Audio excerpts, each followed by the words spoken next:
Dala, dala, dala, dala. Bienvenue et bon retour sur ma chaîne. Aujourd'hui, je voulais vous parler des rêves, mais de différents types de rêves. Donc, on a déjà parlé de pas mal de catégories de rêves et qui sont des sujets qui sont assez populaires lorsqu'on cherche sur Internet ou ailleurs, qui sont les rêves lorsqu'on peut explorer notre monde physique en explorant des endroits où on n'a pas encore été, ça peut être d'autres pays, d'autres endroits sur la planète, même des endroits dans l'espace, dans d'autres dimensions, dans d'autres temps, dans notre espace. Mais aujourd'hui, je voulais un peu vous tourner votre attention vers un autre genre de rêve et répondre à quelques questions et commentaires et messages qui m'ont été envoyés. Il s'agit ici de parler des rêves qui se passent non pas à l'extérieur de nous, lorsqu'on explore des endroits externes qui existent dans le multi-univers où on existe, mais plutôt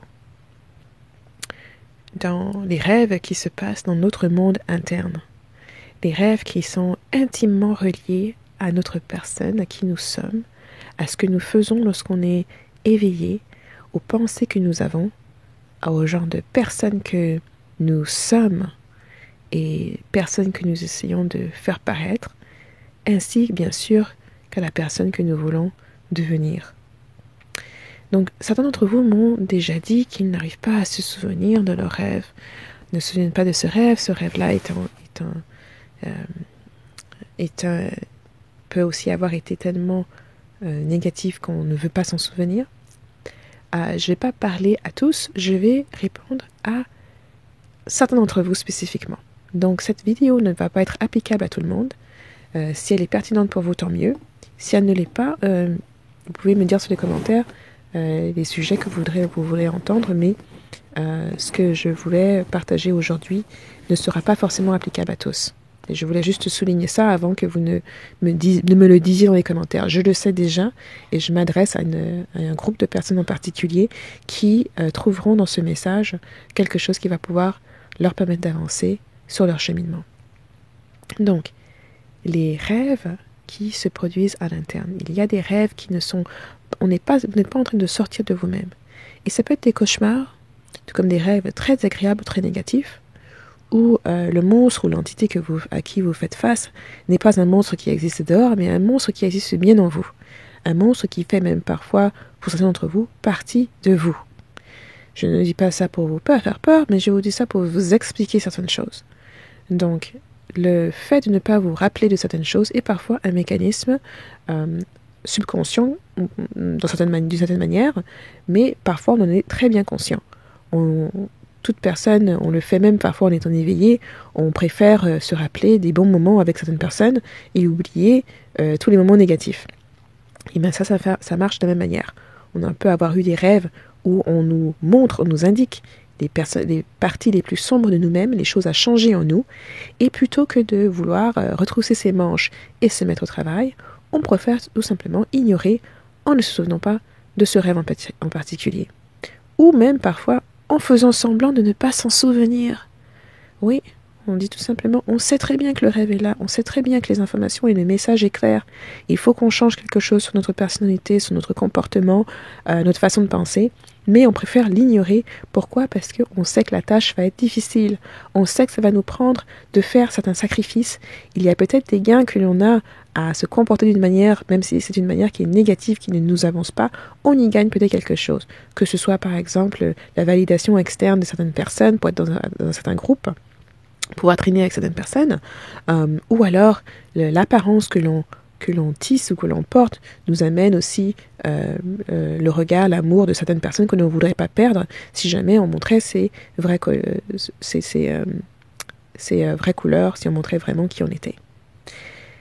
Donc c'est pour vous dire que ces rêves-là, vous vous en souvenez très bien. D'ailleurs, n'importe qui, si vous avez fait un peu de biologie ou un peu de neurologie ou de psychologie, vous devriez savoir déjà que tout ce que l'on voit, tout ce que l'on expérience est enregistré en nous.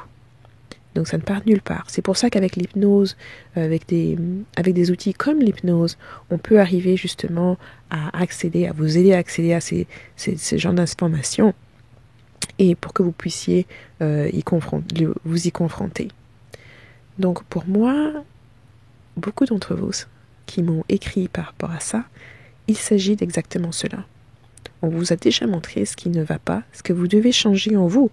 C'est-à-dire que c'est un travail que vous devez faire. Ce n'est pas au monde de changer, ce n'est pas la personne que vous estimez projeter le blâme, etc., etc. Non, ça c'est un appel pour que vous changiez, parce que cette force négative, cette espèce de saleté qui est en vous, on vous la montre pour que vous puissiez la nettoyer. Et pour certains d'entre vous, ça fait longtemps que vous avez cette saleté en vous, ça fait longtemps que vous avez ces petites choses que, ok, vous auriez dû faire attention et nettoyer depuis longtemps, mais que vous remettez toujours à plus tard.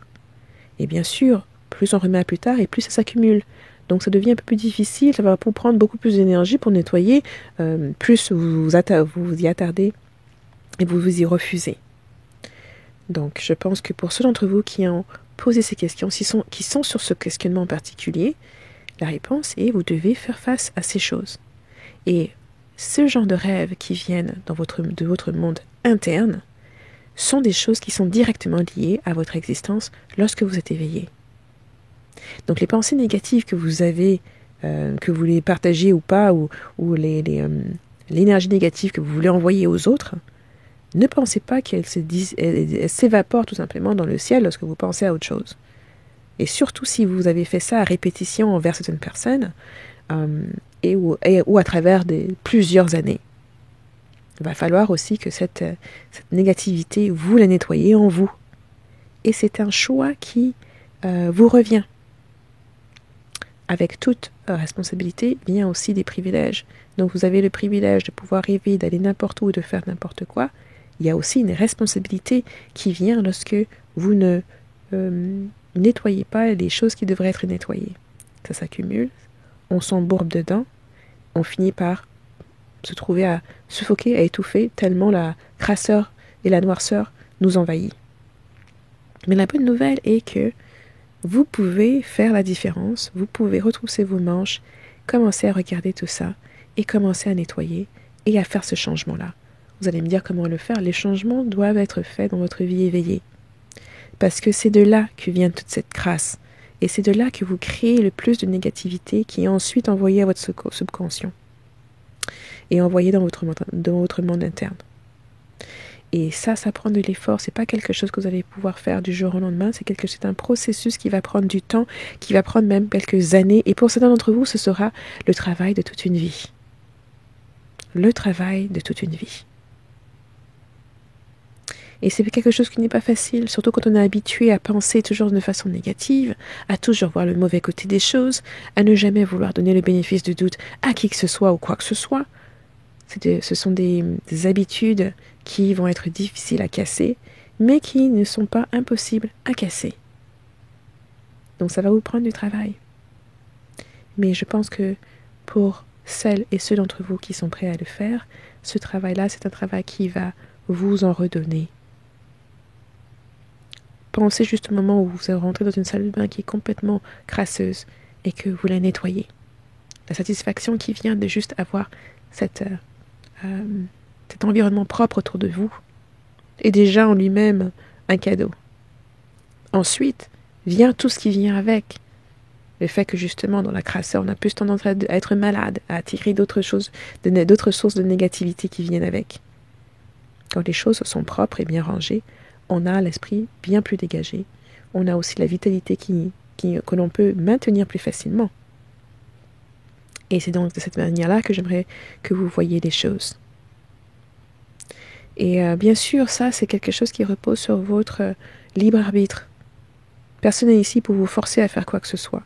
Même ceux d'entre vous qui ont posé ces questions, qui ont demandé des questions par rapport à ça, que je vous parle de cela, je ne peux pas vous forcer à faire face aux choses que vous refusez de faire face.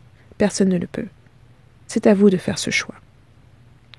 Et de faire non seulement ce choix, mais de poser les actions et d'avoir les pensées qui sous-tendent cette décision-là. Alors comment est-ce que vous allez savoir si ça marche? Comment est-ce que vous allez savoir si vous êtes en train de nettoyer les choses? Mais en changeant votre comportement dans votre vie éveillée. C'est à vous de passer au crible fin votre comportement, les relations que vous avez, la manière dont vous traitez les gens, pas seulement dans ce qui se manifeste et puis ce que vous leur dites, mais aussi ce que vous pensez d'eux. Commencez à changer vos pensées. Commencez à choisir d'autres pensées. Commencez à complètement changer qui vous êtes et décider de qui vous voulez être et aller commencer à construire cette personne-là en vous. Et vous saurez que les choses sont en train d'avancer parce que vous allez voir ces changements. Lorsqu'on commence à se transformer soi-même, cette transformation a un effet domino qui nous pousse justement, vous allez voir plein de réactions autour de vous. Peut-être que vous allez perdre des amis, perdre même de la famille, perdre des personnes qui étaient proches pour vous, que vous aimiez peut-être beaucoup, qui vont vous lâcher. Et ça fait partie du processus. Bien sûr, une fois que ces personnes-là dégagent, ça fait de la place pour que justement des personnes qui sont alignées à qui vous êtes devenu ou qui vous êtes en train de devenir puissent pouvoir entrer dans votre vie et vous soutenir. Et avec ces nouvelles relations qui entrent, c'est aussi de nouvelles opportunités de faire mieux dans vos relations interpersonnelles, de traiter ces personnes-là mieux que celles que vous aviez traitées par le passé. Donc, j'espère que ça a été utile. Et puis, bien sûr, n'hésitez pas à laisser vos commentaires sous la vidéo. Bye.